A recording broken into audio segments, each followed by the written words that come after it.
అదే RTV app వార్తల్ని క్షణాల్లో చదివే అవకాశం ఉంటుంది. ఒక న్యూస్ పేపర్, ఒక టెలివిజన్ ఛానల్ మీ చేతుల్లో ఎప్పుడూ ఉంటాయి. గుర్తుపెట్టుకో, ఇది బెదిరింపులు కాదు, ఇదే లాస్ట్ వార్నింగ్ అంటున్నాడు ట్రంప్. హమాస్కు ట్రంప్ మరోసారి వార్నింగ్ ఇచ్చాడు.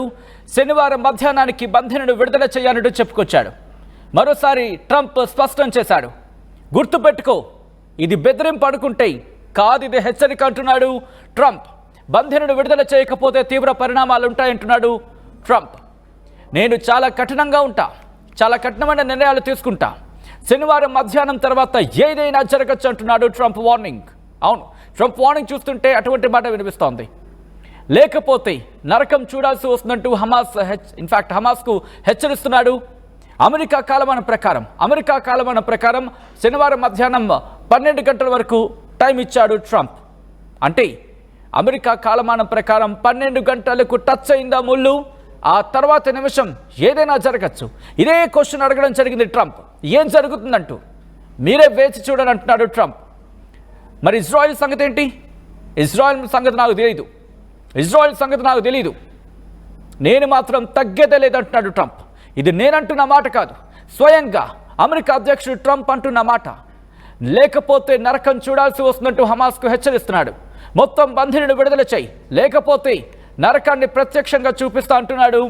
లెట్ ఆల్ హెల్ బ్రేక్ అవుట్ అంటూ కూడా చెప్పుకొచ్చాడు ట్రంప్. ఇజ్రాయెల్ ఏం చేయబోతుందో తనకు తెలియదు అంటున్నాడు.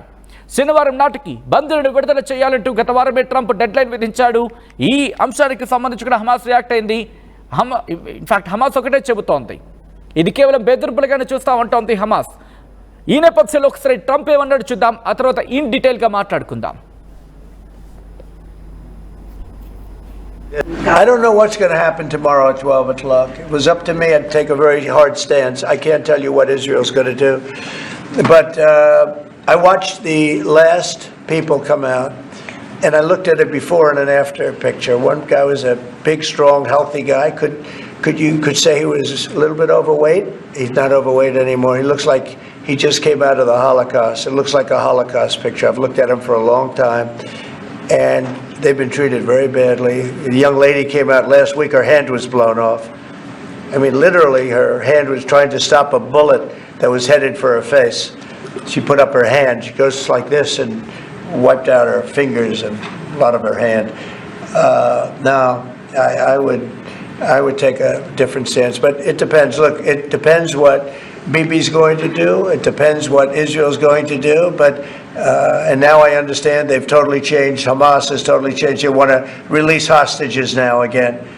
But you have to see, this started by them saying, we're not going to release the hostages as we said we were. I said, good. You have till 12 o'clock on Saturday, which is tomorrow at 12 o'clock to do it. And we didn't hear anything. Then all of a sudden, 2 days ago, they said, no, we've decided we're going to release the hostages. So, but I actually think they should release all of the hostages. Remember, they're probably as bad as they looked. I mean, I don't like to say that, but they look real bad 4 days ago, 5 days ago when I saw them. And the young ladies that came out were treated really badly. You don't know what happened, but I do. They were treated really badly. But as bad as they look, the ones that follow probably will look a lot worse. I think they're sending out their most healthy. And they've been hit hard on that, Hamas. So they probably didn't want to release. But they changed their mind. I said 12 o'clock tomorrow, and all of a sudden, 2 days ago, yesterday, they said they're going back to releasing. But this all started by them saying, we are not going to release any more hostages. And then yesterday they said they are going to release the hostages. But I think they should release all of the hostages. I don't know. Right? అది Trump warning. చూసారుగా, Trump mass warning ఏ స్థాయిలో ఉందో. ఒకటే అంటున్నాడు, రేపు 12 గంటల తర్వాత ఇటు యుద్ధానికి నాంది పలకబోతున్నాడా ట్రంప్ అంటే అవునని మాట వినిపిస్తోంది. ఏ క్షణాన్నైనా రేపు 12 అంటే అమెరికా కాలమానం ప్రకారం 12, ఎందుకంటే అక్కడ డిఫరెంట్ టైమింగ్స్ ఉన్నాయి కాబట్టి మరి ఏ టైమింగ్ రిఫరెన్స్ తీసుకుంటాననేది ఆసక్తికరమనే చెప్పుకోవాలి. But what ever it may be, America కాలమానం ప్రకారం 12 దాటిందా హమాస్కి సంబంధించి యుద్ధాన్ని ప్రకటించబోతున్నాడని చెప్పుకోవాలి. ట్రంప్ ఆఖరి వార్నింగ్ ఇచ్చేశాడు. ట్రంప్ ఆఖరి వార్నింగ్కి సంబంధించి ఏ క్షణమైనా యుద్ధం జరగచ్చు. ఒకవేళ హమాస్కి సంబంధించి ఒకరిని, ఇద్దరిని, ముగ్గురిని కాదు, అక్కడ ఎంత కీన్గా అబ్జర్వ్ చేస్తున్నాడు పరిణామాలు అనేది 2-3 ఎగ్జాంపుల్స్ చెప్పాడు. ఏంటంటే వాళ్ళు విడుదల చేసిన ఇమేజెస్కి సంబంధించి, అంటే ఇజ్రాయెల్ బందీలుగా ఉన్నారు కదా హమాస్ చెరలు, వాళ్లకు సంబంధించి ఇటు హమాస్ విడుదల చేసిన ఫొటోస్ చూస్తూ ఉంటే హాలోకాస్ట్కి సంబంధించి దాన్ని ప్రతిబింబిస్తోంది. అంటే అంతలా బక్క చిక్కుకుపోయారు, అంతలా పాడైపోయిన వాళ్ళని ఎలా ట్రీట్ చేశారు, హమాస్ ఎలా ట్రీట్ చేస్తుంది అనేది క్లియర్ కట్గా అర్థమవుతోంది. ఈ నేపథ్యంలోనే ట్రంప్ చేసిన వ్యాఖ్యలు ఇప్పుడు ప్రకంపనలు సృష్టిస్తున్నాయి. ప్రపంచం అంతా కూడా ఆసక్తికరంగా, మరీ ముఖ్యంగా గత వారం రోజులుగా ట్రంప్ ఎప్పుడైతే వార్నింగ్ ఇచ్చాడో ప్రతి అప్డేట్ని ముందుంచే ప్రయత్నం చేస్తోంది తెలుగులో RTV. ఏం జరుగుతోంది, ట్రంప్ ఏం చేయబోతున్నాడు, ఏం జరిగే అవకాశం ఉంటుంది, అసలు ఏం జరగచ్చు, హమాస్ ఇంతకీ బందీలను విడుదల చేస్తుందా, చేస్తే ఏ స్థాయిలో ఉంటుంది? ఎందుకంటే ఇక్కడ కొన్ని డేటాలకు సంబంధించి మాట్లాడుకుంటున్న సందర్భం.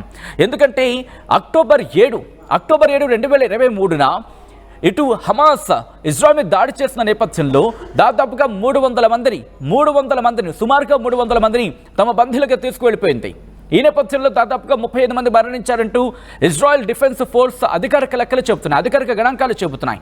ఇటువంటి నేపథ్యంలో ఇంకా ఎంతమంది ఉన్నారు? ఒకరు ఇద్దరిని విడుదల చేస్తే కాదు, హమాస్ కాదు, నువ్వు ఒకరినో ఇద్దరినో రిలీజ్ చేస్తానంటే చెల్లదు, నాకు ఇజ్రాయెల్తో సంబంధం లేదంటున్నాడు ట్రంప్. ఇక్కడ ఆసక్తికరమైన పరిణామం, ఇజ్రాయెల్తో నాకు సంబంధం లేదు, నేనేం చేయాలో చేస్తా అంటున్నాడు. సో ఇజ్రాయెల్ ఏం చేయబోతుంది అనేది ఆసక్తికరంగా మారుతోంది. ఇక్కడ ఎంతమంది ఉన్నారు ఇజ్రాయెల్కి సంబంధించి? ఎందుకంటే ఆ డీల్ అంటే కాల్పుల విరమణ ఒప్పందానికి సంబంధించి మాట్లాడుకుంటున్నాం కదా, సీజ్ ఫైర్కి సంబంధించి, కాల్పుల విరమణ ఒప్పందానికి, సీజ్ ఫైర్కి సంబంధించి ఇక్కడ కాల్పుల విరమణ ఒప్పందాన్ని ఉల్లంఘిస్తోంది ఇజ్రాయెల్ అంటోంది హమాస్. ముందు ఇజ్రాయెల్కి చెప్పు ట్రంప్, మాది కాదు, మా వైపు ఏం తప్పులేదు, అసలు మేము తప్పే చేయలేదు, మా తప్పు లేదు, మమ్మల్ని ఎందుకు అంటున్నావు అంటుంది హమాస్. ఇజ్రాయెల్ కాల్పుల విరమణ ఒప్పందాన్ని ఉల్లంఘించింది అంటోంది హమాస్. కానీ ఇజ్రాయెల్ ఒకటే అంటోంది, హమాసే కాల్పుల విరమణ ఒప్పందాన్ని ఉల్లంఘించిందంటూ కూడా. సో అక్కడ కొన్ని అంశాలకు సంబంధించి మాట్లాడుకుంటే పరిస్థితి. కానీ ఇక్కడ ఇంట్రెస్టింగ్గా ఈజిప్ట్కి ఖతార్కి కూడా టెన్షన్ పట్టుకుంటోందంటూ కూడా చర్చ జరుగుతోంది. ఎందుకు అంటే కనుక ఇటు ఖతార్ అలాగే ఈజిప్ట్ ఈ రెండు కూడా మధ్యవర్తిత్వం వహించాయి. ఎవరెవరికి? హమాస్కి అలాగే ఇజ్రాయెల్కి మధ్య ఈ కాల్పుల విరమణ లేకపోతే శాంతి ఒప్పందానికి సంబంధించి మాట్లాడుకుంటున్న పక్షంలో ఇప్పుడు కనుక నేరుగా ట్రంప్ రంగంలోకి దిగుతాడు అనుకున్న పక్షంలో, ఎందుకంటే అప్పుడు అమెరికాకి సంబంధించి కూడా చర్చ జరిగింది. సో ఇటువంటి పరిణామాల నేపథ్యంలో ఏం జరగచ్చు? ట్రంప్ ఆఖరి వార్నింగ్ ఇచ్చాడు. అంటే నేరుగా ఇజ్రాయెల్తో సంబంధం లేకుండా ప్రపంచ యుద్ధానికి దారి తీయబోతున్నాడా ట్రంప్? ఎందుకు ప్రపంచ యుద్ధానికి దారి తీయబోతున్నాడా అనే అంశానికి సంబంధించి ప్రస్తావించడం జరుగుతోందంటే కనుక ఒకటి కాదు, రెండు కాదు, ప్రతి అంశానికి క్షుణ్ణంగా పరిశీలించడం జరుగుతోంది. ఇక్కడ పాయింట్ టు పాయింట్ ఒకసారి ట్రంప్ అన్న మాటలకు సంబంధించి పాయింట్ టు పాయింట్ మాట్లాడుకునే ప్రయత్నం చేద్దాం. ఎందుకంటే నేను ఈ మాట అంటున్నాను, చాలా కీలకమైన వ్యాఖ్యలు చేశాడు. ఇది ప్రపంచానికి ఎఫెక్ట్ చూపించే అవకాశం కనిపిస్తోంది. ఏమిటా పాయింట్లు? ఒక్కసారి ట్రంప్ ఏమన్నాడో చూద్దాం, ఆ తర్వాత ఇన్ డీటెయిల్గా పాయింట్ టు పాయింట్ నేను ముందుంచే ప్రయత్నం చేస్తాను. ఒక్కసారి ట్రంప్ ఏమన్నాడో చూద్దాం. I don't know what's going to happen tomorrow at 12 o'clock. It was up to me. I'd take a very hard stance. I can't tell you what Israel's going to do. But I watched the last people come out, and I looked at a before and an after picture. One guy was a big, strong, healthy guy. You could say he was a little bit overweight. He's not overweight anymore. He looks like he just came out of the Holocaust. It looks like a Holocaust picture. I've looked at him for a long time, and they've been treated very badly. The young lady came out last week. Her hand was blown off. I mean, literally, her hand was trying to stop a bullet that was headed for her face. She put up her hand. She goes like this and wiped out her fingers and a lot of her hand. Now, I would take a different stance, but it depends. Look, it depends what Bibi's going to do. It depends what Israel's going to do. But and now I understand they've totally changed. Hamas has totally changed. They want to release hostages now again. But you have to see, this started by them saying, we're not going to release the hostages as we said we were. I said, good. You have till 12 o'clock on Saturday, which is tomorrow at 12 o'clock to do it. And we didn't hear anything. Then all of a sudden, 2 days ago, they said, no, we've decided we're going to release the hostages. So, but I actually think they should release all of the hostages. Remember, they're probably as bad as they looked, I mean, I don't like to say that, but they looked real bad 4 days ago, 5 days ago when I saw them. And the young ladies that came out were treated really badly. You don't know what happened, but I do. They were treated really badly. But as bad as they look, the ones that follow probably will look a lot worse. I think they're sending out their most healthy. And they've been hit hard on that, Hamas. So they probably didn't want to release. But they changed their mind. I said 12 o'clock tomorrow, and all of a sudden, 2 days ago, yesterday, they said they're going back to releasing. But this all started by them saying, we are not going to release any more hostages. And then yesterday they said... right, అది Trump అంటోంది. మీరు ఎలా చూసారో తెలీదు, కానీ అక్కడి నుంచి release అవుతున్న వాళ్ళ పిక్చర్ని నేను చూసినప్పుడు మాత్రం హోలోకాస్ట్గా కనిపించింది అంటూ చెప్పుకొచ్చాడు. అంటే వాళ్ళంతా బక్క చిక్కుకుపోయారు. ఇది వాళ్ళకి అర్థం పడుతోంది హమాస్ వాళ్ళని ఎలా ట్రీట్ చేస్తుందంటూ కూడా. అట్ ద సేమ్ టైం ఇక్కడ 12 గంటలకు సంబంధించి, ఎందుకంటే నేను మాట్లాడిన తర్వాత మళ్ళీ వాళ్ళు మాట్లాడారు. ఆ తర్వాత వాళ్ళేమన్నారు, ఇటు ఇజ్రాయెల్కి చెప్పు, మేము బందీలను విడుదల చేయడం అంశానికి సంబంధించి డిలే జరుగుతుంది, మీరు ఇలా అడ్డంకి పెడుతూ ఉంటే, ఇజ్రాయెల్కి సంబంధించి అడ్డంకి పెడుతూ ఉంటే డిలే ఇన్ఫ్యాక్ట్ విడుదల చేయడం, వాళ్ళ విడుదల ఇంకా ఆలస్యం అవుతూ ఉంటుంది అంటూ చెప్పుకొచ్చింది. ఆ తర్వాత ఇదిగో విడుదల చేస్తున్నాం ఒకరిని ఇద్దరిని అంటూ. ఇదంతా కాదు, 12 గంటలు నేను టైం సెట్ చేస్తున్నా, డెడ్ లైన్ 12 గంటల వరకు పెడుతున్నా. అంటే అమెరికా కాలమానం ప్రకారం శనివారం మధ్యాహ్నం 12 గంటలు. సో దాదాపుగా అంటే మనకి అర్ధరాత్రి 12 ఆ ప్రాంతంలో, ఎందుకంటే అక్కడ టైం జోన్స్కి సంబంధించి మాట్లాడుకున్నప్పుడు డిఫరెంట్ టైమింగ్స్ ఉంటూ ఉంటాయి కదా. సో ఈ నేపథ్యంలో ఈరోజు మన కాలమాన ప్రకారం 12 లేకపోతే ఇంకా ఏదైనా సరే, నేను మన కాలమానాన్ని కాస్త పక్కన పెడుతున్నాను. ఇటు అమెరికాకు సంబంధించి ఆ మధ్యాహ్నం 12 గంటల తర్వాత ట్రంప్ నేరుగా ఇటు హమాస్ మీద దాడికి దిగితే ఏం జరగబోతోంది, ఇటు భూతల దాడులకు దిగుతాడా లేకపోతే వైమానిక దాడులకు దిగుతాడా అనేది ఆసక్తికరంగా మారింది. ఎందుకంటే ఇప్పటికే మీరు చూస్తుంటే యెమెన్ దగ్గర హౌతీ రెబల్స్కి సంబంధించి ఎర్ర సముద్రం మీద రవాణా జరిగే ఆ రవాణా నౌకరిని హమాస్ ఇబ్బంది పెట్టిన సిచ్యువేషన్లో బైడెన్ హయాంలోనే దాడికి దిగింది అమెరికా. కాబట్టి ఇక్కడ బైడెనా ట్రంపా అనే అంశానికి సంబంధించి పక్కన పెడితే మాత్రం అమెరికా మాత్రం ఇక్కడ నిక్కచ్చిగా ఉంది దాడుల అంశానికి సంబంధించి. కానీ ఇక్కడ ట్రంప్ ఎవడి మాట వినట్లేదు అనేది ప్రధానంగా వినిపిస్తున్నమాట. సో తను అనుకున్న మాటకు సంబంధించి కట్టుబడి వెళ్తానంటూ చెప్తున్న పక్షంలో అమెరికా ఫస్ట్ అనే నినాదంతో ముందుకు వెళ్తున్న సందర్భంలో, దీంతో పాటు వివిధ దేశాలకు సంబంధించి సుంకాలు విధిస్తున్న నేపథ్యంలో ఇప్పుడు ట్రంప్ వేసే అడుగు చాలా కీలకమైంది. ఆయిల్ రిజర్వ్స్కి సంబంధించి మాట్లాడుతున్నాడు. ఆయిల్ రిజర్వ్స్ని ఆల్రెడీ ఆయిల్ నిల్వను పెంచుకుంటున్న సందర్భం. సో ఇటువంటి పరిస్థితులు ఇక్కడ మనకు కనిపిస్తున్నాయి. సో ఇలాంటి పరిస్థితుల నేపథ్యంలో ఏం చేయబోతున్నాడని ఆసక్తికరంగా మారింది. ఇక్కడ మీరు నేను చూస్తుంటే కనుక ఆయన ఒకటే చెప్పడం జరిగింది, హాస్టల్స్కి సంబంధించి గత వారం నేను మాట్లాడడం జరిగింది. దాంతోపాటు గాజాలో ఉన్న ఆ బందీలను విడుదల చేయంటూ నేను చెప్పుకొచ్చిన పరిస్థితి. ఆ తర్వాత హమాస్ బందీలను ఏ స్థాయిలో వాళ్ళని ట్రీట్ చేస్తోందో అర్థమవుతోంది, బందీలను ఏ స్థాయిలో ట్రీట్ చేస్తుందంటూ కూడా. I don't know what's going to happen tomorrow at 12 o'clock. It was up to me. I would take a very hard stance. I can't tell you what Israel is going to do. But I watched the last people come out and I looked as it before and after the picture. అంటూ కూడా చెప్పుకొచ్చాడు. అంటే point to point ఎంత కీన్గా ఉన్నాడో అర్థమవుతోంది. ఎక్కడా కూడా Hamas విషయంలో తగ్గదే లేదంటున్నాడు. ఇంకో మాట్లాడడం జరిగింది, I have looked at him for a long time and they have been treated very badly. ఒక పిక్చర్కి సంబంధించి మాట్లాడుతున్న సందర్భంలో దాంతోపాటు అక్కడ జరిగిన ప్రతి అంశానికి సంబంధించి చెప్పుకొచ్చాడు. ఇలా మాట్లాడుతున్న సందర్భంలో ఇంకొక మాట అన్నాడు, actually think they should release all of the hostages. Remember, they are probably as bad as they looked. I mean, I don't like to say that, but they look really bad అంటూ కూడా అక్కడ బందీలకు సంబంధించి ఉద్దేశించి మాట్లాడుతున్నాయి. 4 days ago or 5 days ago, when I saw the young ladies that came out were treated really bad అంటూ కూడా చెబుతూని అక్కడ అంశాన్ని ప్రస్తావిస్తున్న సందర్భంలో ఇలా మాట్లాడుకొస్తూనే ఇంకో మాట్లాడడం జరిగింది. But as bad as they look, the ones that follow probably will look will look a lot worse. I think they are sending out their most healthy and they have been hit hard on the Hamas అంటూ చెబుతూనే ఇలా మాట్లాడుతూ, I said 12 o'clock tomorrow and all of a sudden 2 days ago yesterday they said we're going to release. అంటే నేను 12 గంటలకు time set విధిస్తున్నాను రేపటి అన్నప్పుడు ఏమైందో ఏమో 2 days ago yesterday they have said we are going to release, మేము విడుదల చేస్తాం అంటున్నారు.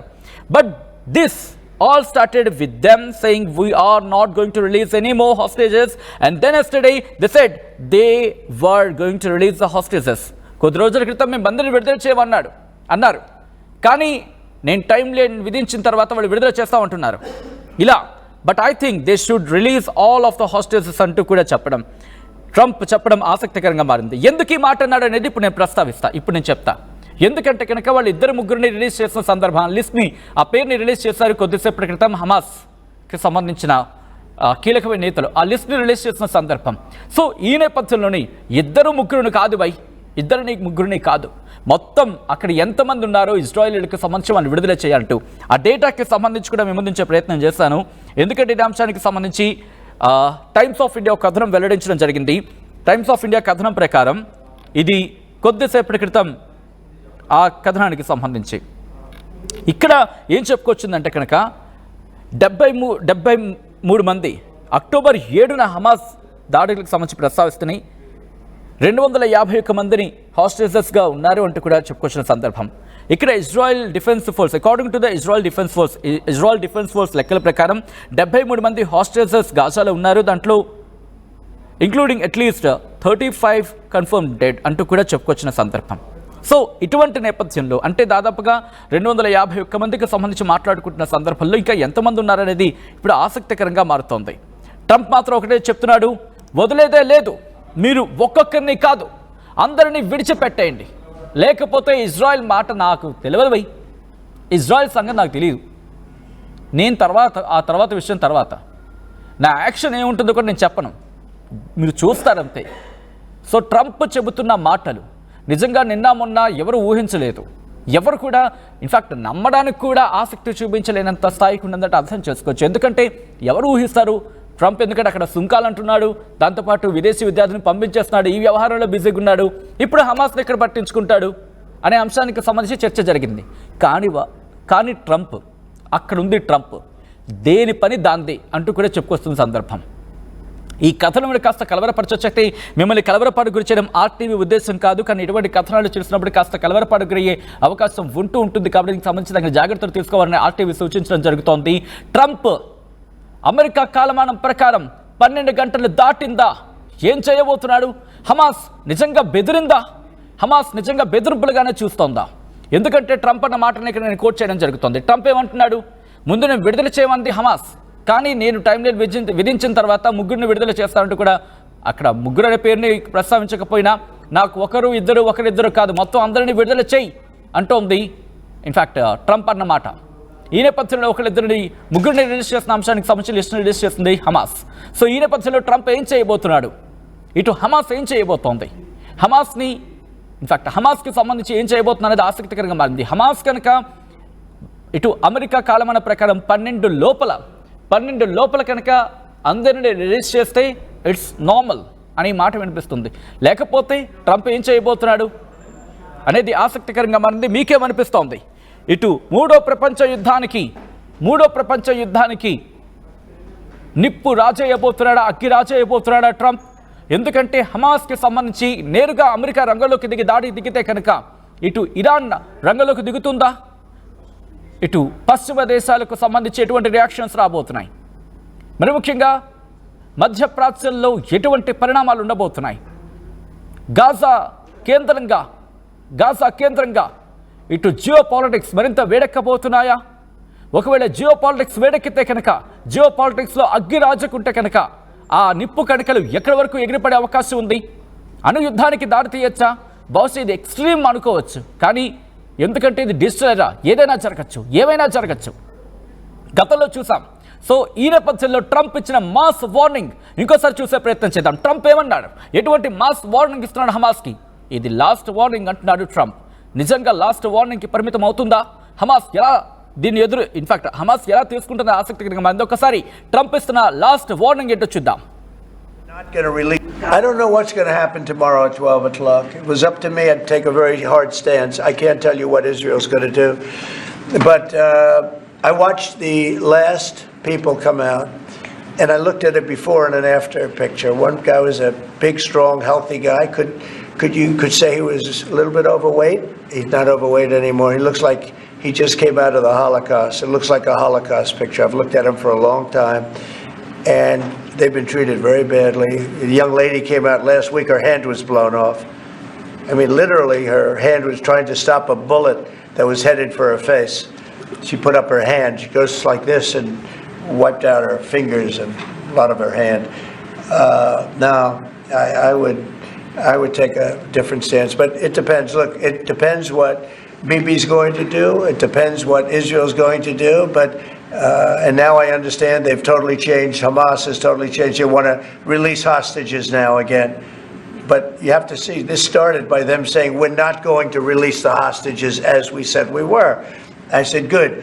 You have till 12 o'clock on Saturday, which is tomorrow at 12 o'clock, to do it. And we didn't hear anything. Then all of a sudden, 2 days ago, they said, no, we've decided we're going to release the hostages. So, but I actually think they should release all of the hostages.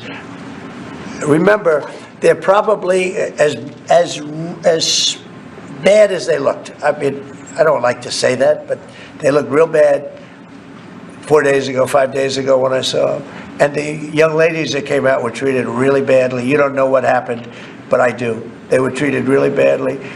But as bad as they look, the ones that follow probably will look a lot worse. I think they're sending out their most healthy.